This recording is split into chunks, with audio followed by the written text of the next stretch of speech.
welcome to Shovelware Diggers. Our dig team is currently excavating the Softkey Shareware 2000 Hit Games 2CD collection. You can find a link in the video description listing the entire directory structure of this archive. This time around, for week 225, we have a bunch of team digs again, this time all being led by Felicity. For more information on how to join the dig team, simply follow the Patreon link in the video description. Now, without further ado, let's get to it. First up, Felicity and Zed Supremus have dug up DOSGAMES /adventure /hcave20. It's been a while since I've done this. Let's hope I remember how. Well, I got a file ID.diz, got a lot of huge cave files. So I'm gonna guess whatever this is, probably called like huge cave or something. We got pop hints, whatever that means.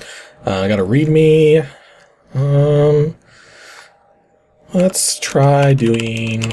Oh, the readme is so small, I don't think it's gonna have much to it. To start the humongous cave adventure, just give the command huge cave at the DOS prompt. Game requires a hard disk, at least 512K of memory. Okay.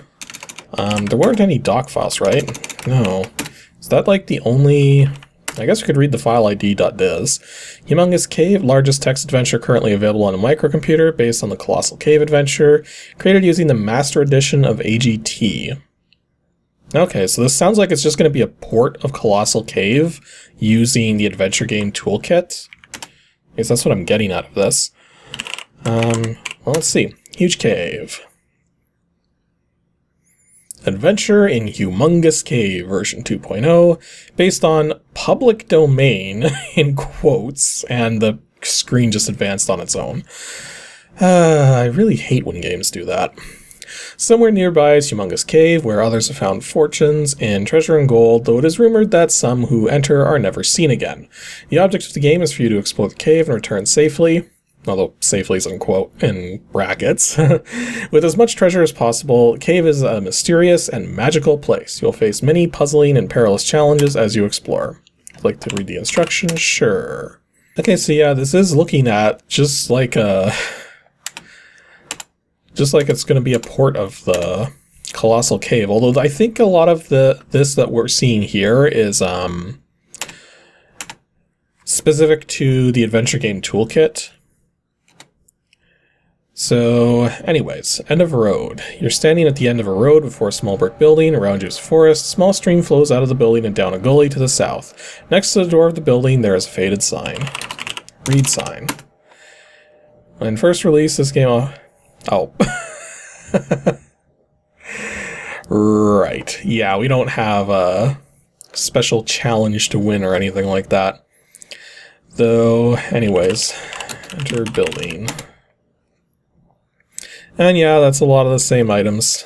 Safe doors closed, large grandfather clock, some old, ugly, dirty tennis shoes, a Boy Scout compass is lying nearby, several iron keys on the ground, shiny brass lamp, tasty food. Well, okay, it's not the exact same items, but... Well, we also have the word Thurb painted on one of the pipes. But yeah, this looks like it's just going to be a port of Colossal Cave Adventure. I don't really remember a lot about the Colossal Cave Adventure. I mean, I know I covered it on ADG, but at the time I was like really diving into it and everything, so it would probably take a while to remember some of that. For the moment though, I guess just, get some stuff, like get the keys, maybe get the food, get the lamp. That's going to be very useful. Alright, it's that whole thing with the Adventure Game Toolkit where if you use turn on or turn off, it wants you to use light or extinguish.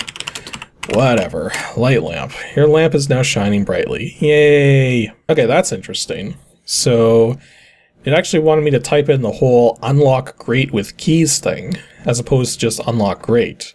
Like, I mean, if I'm thinking back properly, I think Colossal Cave didn't require more than, like, 2 words to do things, unless I'm remembering wrong. Like, I could be remembering wrong, it's been a while. But, anyway, so now we can open the grate, and then just type grate to go enter grate. I find it interesting that I just misspelled great and yet it understood it as great anyways. It must only be looking for like the first few characters of the word, which wouldn't surprise me. So yeah, if we head west, there's going to be a small wicker cage. Yep, this is basic. Yeah, this is exactly Colossal Cave Adventure, just ported to the using the adventure game toolkit. So yeah, I'm not really sure what much more to say about that, but I guess if you wanted yet another version of Colossal Cave Adventure, well, here you go. Next up, Felicity, Yarmoranta, and Joseph Adams have dug up DOSGAMES /arcade /Asylum 10. Well, with a name like Asylum, whatever this is probably going to be very weird. They got a fairly large executable, along with file id.diz. We got a small instructions.doc, and a readme.bat. That's only 41 bytes. What's that going to do? Oh, it has its own file showing thing. Okay, well, let's see how that works. So getting started, make sure the following files are present. These files must all reside within the same directory for the program to operate properly, because file id.diz is entirely necessary for this executable to work. And then Windows instructions, note about using VGA graphics. And that's pretty much it. Okay, so there's not a lot of documentation going on here. So I guess we're going to see everything we need in the game itself. Well, let's try running it. This program requires Microsoft Windows. Are you freaking serious? Okay, that's so weird. Like, this clearly looks like it's a DOS program. Like, it has its own file reader and everything, and yet it's a Windows game, and it's telling you, like, how to run it under Windows, even though it only runs under Windows? I don't know, this is just very weird. Anyways, give me a moment to get this over into Windows. Well, actually, it'll only be a second for you guys. Okay, I got it loaded up into Windows. Let's see what we got here. A new zone presentation. Asylum. With some... I kind of don't like where this is going, but let's see. How to play. Okay, select topics from the options. Object of pentagram is grouped to 10 skulls into 5 equally spaced stacks. Following conditions must be met. Okay, this looks like it's going to be just a bunch of puzzle games, but with a particular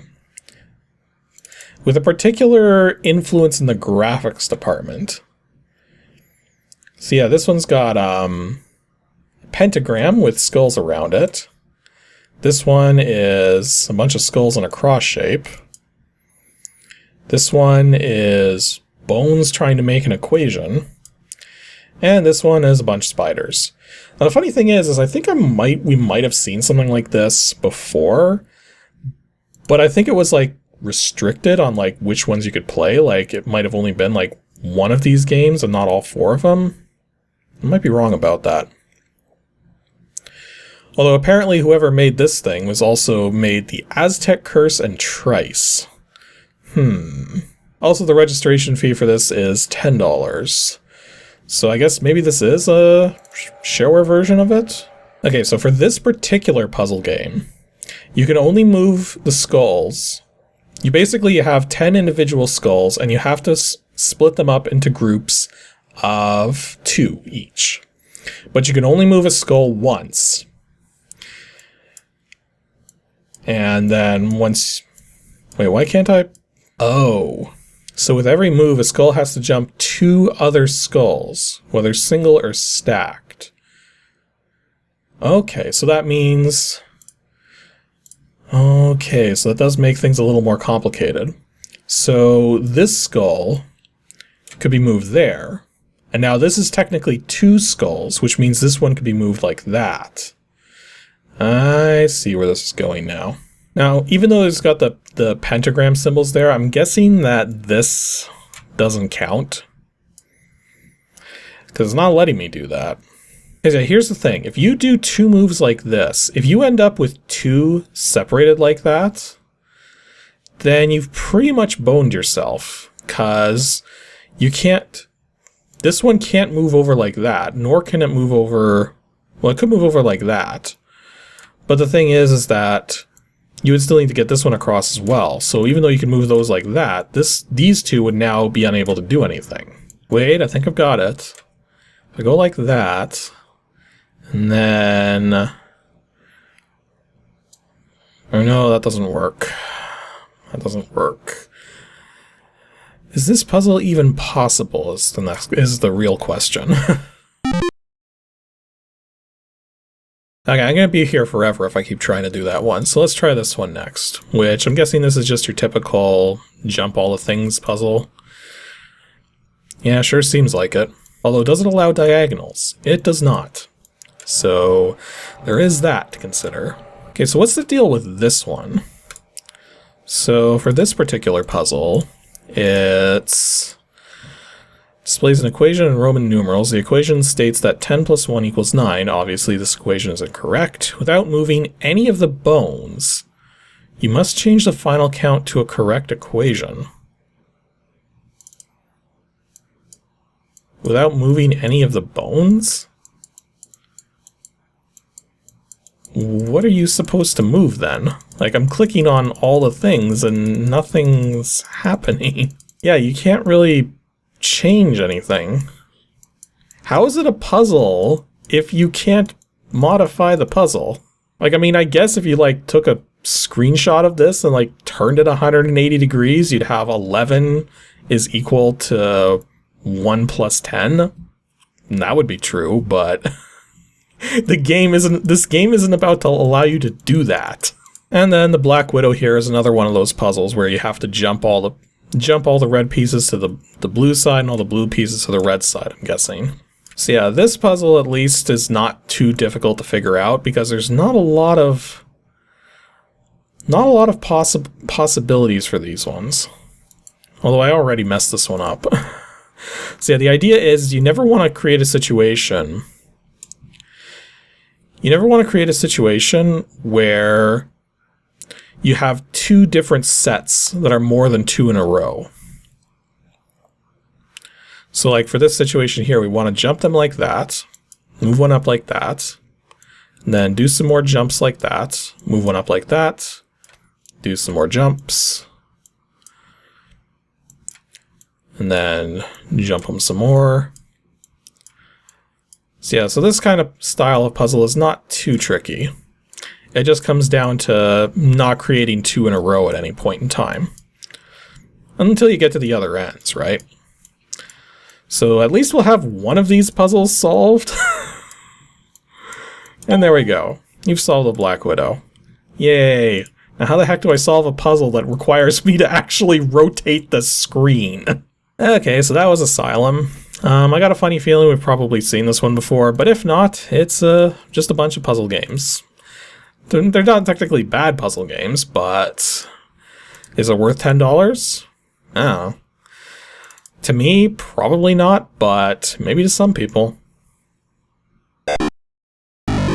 And our last dig for today from Felicity and Alex is DOSGAMES /Arcade2 /Rampage. How much you want to bet this is a PC port of the arcade game Rampage? Well, with the way those files are laid out, and given the fact there's no accompanying documentation, I think we got a pretty good chance of this being warez. So, Rampage. CGA, EGA, or Tandy. We want EGA. Right?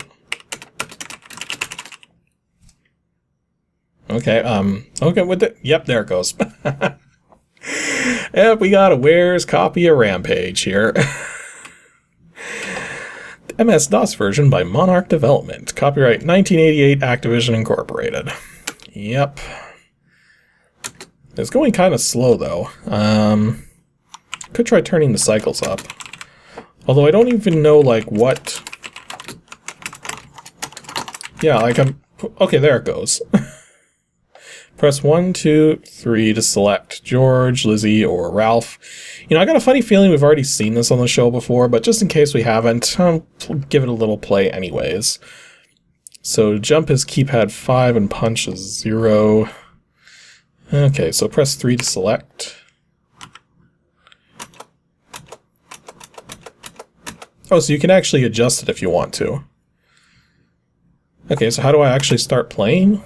Oh, I actually have to set some of them to inactive. So... Okay, now will it let me start playing? Maybe? Come on, what do you want out of me? Oh, you're supposed to hit escape to start playing. Oh, that's kind of weird. So, yeah, so apparently some kind of scam's exposed, and here we are, and just like with normal Rampage, I'm guessing we have to go break all the buildings or something. Oh, wow. These controls. Okay, there we go.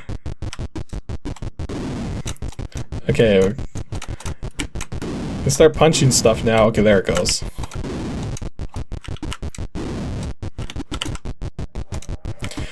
Yeah, the controls in here are, like, not good. I mean, it does work, but... Okay, I'm guessing this probably would play better with a joystick. Because I'm telling you right now, it does not play good with a keyboard. There's a lot of lag on the controls, and then on top of that, it's like, you can't really do diagonal directions. Like, maybe you couldn't do diagonal directions in the arcade game either, but... Funny thing though is that I've never actually played the arcade version of Rampage. So all I really know about are... Actually, now that I think about it, I don't think I've played many versions of Rampage, period. Okay, so I think we've cleared the first level here. Hint, jump when you see dust clouds. Okay. But yeah, this is clearly a warez copy of the PC version of Rampage. Now, if the PC version had copy protection initially, I have no idea. But this one clearly didn't. Okay, so there's actually a train passing by, so I couldn't commentate for a bit, but I think I've discovered the secret to this particular port of the game is you just kind of mash the fire button while moving around. Although I think, if memory serves, that's pretty much how you're supposed to play Rampage, is just mash the buttons. So yeah, like, I mean, for a PC port of an arcade game back in the late 80s, this isn't that bad, really. Like, again, the controls are a bit delayed, but it's almost par for the course in a lot of cases. It might actually play better with joystick support, but I don't have anything plugged in at the moment to test that with, so... But in any case, that's, PC port of Rampage, which clearly shouldn't be on this CD because of warez, and yeah, we've run into that a number of times by now. But yeah, plays about as expected.